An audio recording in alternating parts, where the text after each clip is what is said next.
Now, second to the pick up and lay down cast, which is a great cast to learn when you're first starting, the next cast you should learn is the roll cast. Where the roll cast really excels is when you've got limited backcasting room, or if you want to turn over and cast heavy flies, big nymph and indicator rigs, or heavy sink tips. It's also a very stealthy cast. It's much less intrusive to a spooky fish when you've got less line moving over their heads in a false cast.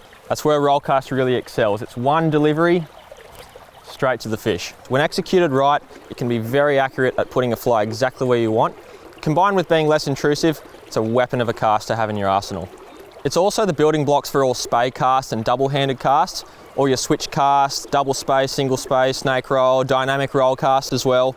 Really good starting point for a lot of your water-loaded casts, which is sort of this whole category of casting we're starting now. Now, to start off with, there's two main components of the roll cast we'll look at. The first is the D-loop, which is this piece of line that hangs off my rod tip and creates the letter D. The second is the piece of line touching the water. That's called the anchor. It's a really important part of the roll cast. Now, once we understand the D-loop and the anchor, we can look at how they work together. Firstly, the D-loop is the power in the cast. This piece of line hanging off my rod tip is what loads the rod and drives the flies forward, and the fly line as well. The anchor, the line touching the water, is the surface tension that holds it to the water and prevents it from flying behind me, which is the whole point of having no backcast room, right? Put simply, the recipe for a perfect roll cast is as big a possible D-loop with a smaller possible anchor. When you start a roll cast, the first step is to lift nice and slowly up, and we're going to come up to what we call the key position, which is basically like taking a phone call. You want to have the reel about in line with your ear. You also want to have the rod canted off to the side at about that sort of angle. The line's drifting away from me at the moment, but what you don't want to do is have the rod straight up here. That's when we can tangle up slightly. So if we've got our rod up to our ear like we're taking a phone call and our rod canted off our shoulder slightly, that's called the key position. That's where you want to start your roll cast from. And how you get there is a slow lift and gently drag the line up behind you like that. That's going to form our D-loop. Once you're here in the key position, it's exactly the same as your normal forward cast, with a firm acceleration to a crisp stop, anchor, D-loop, flick, happy days. Up to the key position, D-loop, anchor, normal forward cast, and it rolls forward like magic. Now, one thing to keep in mind when setting up your roll cast is to place your anchor relatively in the same direction that you want to cast. One thing a roll cast doesn't do really well is change directions. So we've got to set our anchor up parallel to our target. So if I set up looking straight at you, you can see my anchor's straight towards you and I cast straight towards you. Now, like I said, having a big D-loop and a small anchor is key for a good roll cast. How we achieve that is through fluid timing and proper application of power.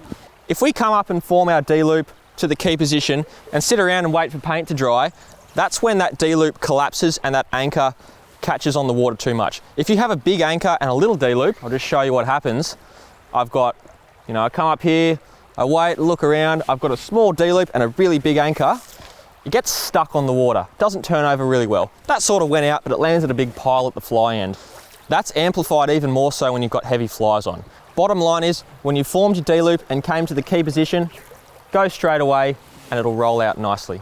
Now, that's the back half of the cast sorted. The forward cast, like I said, is just like your normal forward cast.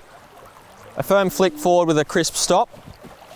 One thing you don't want to do with a roll cast is stop the rod too high and sky it. It turns over, but it sort of flutters down and doesn't roll out as efficiently. You also don't want to slam the rod into the water. Again, it sort of works, but again, less efficient. You want to stop your rod tip at about the horizon. So altogether, D-loop, key position, flick forward, happy days. Now, another really good use case for the roll cast is turning over heavy flies, that being indicator rigs or sink tips. Let's say I'm indicator nymphing and that fly is sunk to the bottom and I need to recast. Instead of doing a big recast over your head and ripping that fly through the water, then in the air to go forward again, a roll cast is much more efficient. I can do a roll cast to drag those flies onto the surface, maybe with one or two, and then go for my delivery cast. Doing a roll cast with an indicator rig is a lot more efficient than a standard pick up and lay down cast. So that's the roll cast. It's a must have in your arsenal for limited back casting space, stealthy presentations, and it just looks cool.